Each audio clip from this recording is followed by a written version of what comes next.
Indonesia memang ditakdirkan sebagai global player dan ini semua tergantung dari siapa yang mengelola negaranya. Kita semua sepakat bahwa Indonesia ada emas. Budaya logam Nusantara salah satu yang terbaik di dunia. Kesuksesan Majapahit menyatukan Nusantara dengan tanpa tumpah darah adalah menggunakan perjanjian logam. Emasnya Majapahit. Terbukti hingga saat ini ada emas di setiap kerajaan dan kasultanan di Nusantara. Kemudian syarikat dagang yang menyebarkan Islam di Nusantara, terutama tanah Jawa, menggunakan kekuatan emasnya Wali Songo. Hal inilah yang menjadikan Nusantara memeluk Islam tanpa merubah budaya karena masuknya lembut. Asli budaya Nusantara dan kita semua harus berterima kasih kepada Wali Songo dan caranya mereka. Kembali ke emas, Pak Karno tahu sekali cadangan emas Nusantara ini dan di tahun 1955 sebagai dasar undangan 50 negara hadir di Indonesia dalam konferensi Asia Afrika karena Indonesia memiliki tangan di atas kekuatan emas tersebut. Cina, India, Pakistan, Mesir, Korea Utara, Kuba, semua tokoh revolusioner semua mengharap dukungan Indonesia. Bayangkan ada Nehru, Gamal Abdul Nasser, Zulfikar Ali Bhutto, Mao Zedong, dan legendaris dunia lainnya hadir di Bandung. Kota kecil di negara yang baru 10 tahun merdeka. Karena apa? Itulah obor ala Indonesia. Itulah IMF ala Indonesia. Presiden Soekarno tahu kekuatan sumber daya alam nasional. Kalau dijadikan jaminan untuk printing money, maka rupiah bisa lebih kuat dari dolar. Tapi sayang 1000 kali sayang, Pak Karno pemikir tunggal. Di bawahnya tidak siap karena cakar-cakaran kekuatan politik bermanuver, sehingga lupa mengelola tanah air tercinta dan membangun kekuatan pertahanan, terutama intelijen. Sungguh, membangun kekuatan politik dunia tanpa membangun kekuatan shadow, kita menjadi rapuh. Ketika CIA bergerak, kita tidak antisipasi.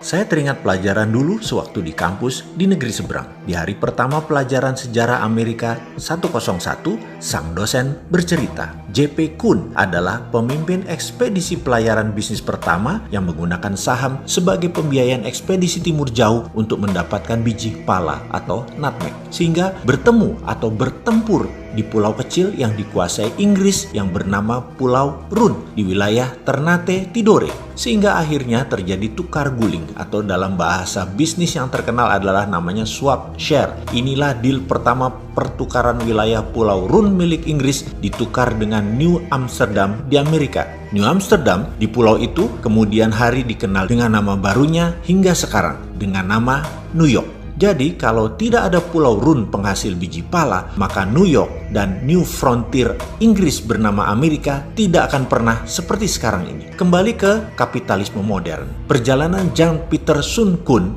itu memerlukan biaya sangat besar. Karena itu dibuatkanlah sebuah usaha yang bernama VOC, Dutch East Indies Company, milik berbagai pengusaha Eropa berbasis di Belanda. Mengapa multi-owners? Karena semakin banyak yang store saham, semakin kecil risiko yang ditanggung dalam perjalanan yang berbiaya sangat besar tersebut. Inilah asal muasal awal kapitalisme modern, yaitu modal bersama, urun dana di bursa keuangan. Maaf, ini juga yang jadi alasan Santara lahir, berdasar dua pengalaman sejarah, Colleganza Venezia dan VOC-nya Belanda. VOC adalah perusahaan pertama di dunia yang menjual stok atau sahamnya agar bisa dimiliki banyak pemodal secara masif. Karena itu, mereka terdiri dari pemilik 17 pemegang saham besar. Beda dengan Colleganza, pemegangnya orang kecil. Oke, nanti kita jelaskan lengkap di chapter khusus untuk Colleganza Venezia ini. VOC juga perusahaan pertama di dunia yang sahamnya dimiliki oleh multi-international owners. Ditambah dengan 21 tahun pemberian hak kelola spice, rempah, menjadikan VOC adalah perusahaan mega korporasi pertama di dunia. Hak yang utamanya adalah mengeksploitasi rempah Nusantara. VOC menjadi model pertama di dunia atas mega korporasi yang merubah dunia bisnis, dunia finansial, dunia saham, bursa efek, dunia sosiopolitik ekonomi, military political diplomasi, maritime exploration, dan penjajahan ekonomi oleh perusahaan global. Sengaja saya menuliskan panjang sejarah VOC ini agar bisa mengingatkan dari sejak awal Indonesia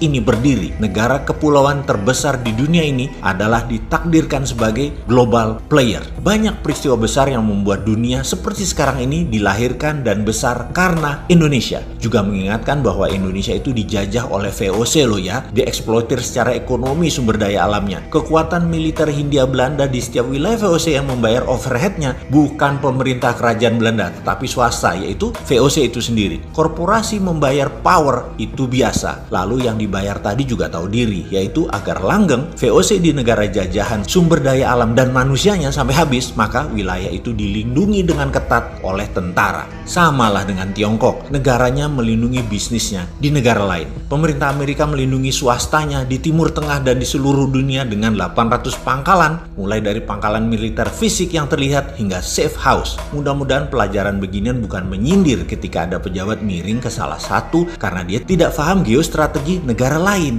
Maaf loh ya, maaf. Biasanya ya kalau tidak paham ya kaki tangan mereka. Wis, itu saja. Kembali ke VOC di Nusantara. Rebutan nutmeg, biji pala yang di zaman itu lebih mahal dari emas karena bisa menyembuhkan wabah penyakit yang melanda Eropa. Jadi new normal setelah wabah penyakit di Eropa secara singkat adalah Inggris dapat Amerika, Belanda dapat Indonesia. Deal bisnis yang merubah peta politik dunia. Kita lompati sebentar ke masa setelah Perang Dunia Kedua di Indonesia. Seperti tadi kita ingatkan, Indonesia memang ditakdirkan sebagai global player dan ini semua tergantung dari siapa yang mengelola negaranya. Kita semua sepakat bahwa Indonesia ada emas. Budaya logam Nusantara salah satu yang terbaik di dunia. Kesuksesan Majapahit menyatukan Nusantara dengan tanpa tumpah darah adalah menggunakan perjanjian logam. Emasnya Majapahit. Terbukti hingga saat ini ada emas di setiap kerajaan dan kasultanan di Nusantara. Kemudian syarikat dagang yang menyebarkan Islam di Nusantara, terutama tanah Jawa, menggunakan kekuatan emasnya Wali Songo. Hal inilah yang menjadikan Nusantara memeluk Islam tanpa merubah budaya karena masuknya lembut. Asli budaya Nusantara dan kita semua harus berterima kasih kepada Wali Songo dan caranya mereka. Kembali ke emas, Pak Karno tahu sekali cadangan emas Nusantara ini dan di tahun 1955 sebagai dasar undangan 50 negara hadir di Indonesia dalam konferensi Asia Afrika karena Indonesia memiliki tangan di atas kekuatan emas tersebut. Cina, India, Pakistan, Mesir, Korea Utara, Kuba, semua tokoh revolusioner semua mengharap dukungan Indonesia. Bayangkan ada Nehru, Gamal Abdul Nasser, Zulfikar Ali Bhutto, Mao Zedong, dan legendaris dunia lainnya hadir di Bandung. Kota kecil di negara yang baru 10 tahun merdeka. Karena apa? Itulah obor ala Indonesia. Itulah IMF ala Indonesia. Presiden Soekarno tahu kekuatan sumber daya alam nasional. Kalau dijadikan jaminan untuk printing money, maka rupiah bisa lebih kuat dari dolar. Tapi sayang 1000 kali sayang, Pak Karno pemikir tunggal. Di bawahnya tidak siap karena cakar-cakaran kekuatan politik bermanuver, sehingga lupa mengelola tanah air tercinta dan membangun kekuatan pertahanan, terutama intelijen. Sungguh, membangun kekuatan politik dunia tanpa membangun kekuatan shadow, kita menjadi rapuh. Ketika CIA bergerak, kita tidak antisipasi. Langkah Soekarno adalah ancaman terhadap dolar. Dan terbukti 10 tahun kemudian CIA berhasil melakukan operasi clandestine menggulingkan Soekarno. Pak Karno menjadi sejarah. Kembali kita ulangi sekali lagi. Sepakat ya, Indonesia ini ditakdirkan memang untuk jadi global player. Kedepan kita harus perbaiki strategi bernegara dalam geostrategi antar negaranya. Inilah kekuatan yang harusnya saat ini diambil alih oleh pemerintah di saat gajah Cina Amerika bersih tegang. Sekarang dunia bergeser lagi peta politik dunia dengan adanya Thucydides trap antara Cina dan Amerika. Bener deh, kita tidak boleh terjebak obor Cina dan strategi keuangan ala IMF-nya Amerika. Kita harus bermain cantik di antara dua kekuatan. Sekedar mengingat,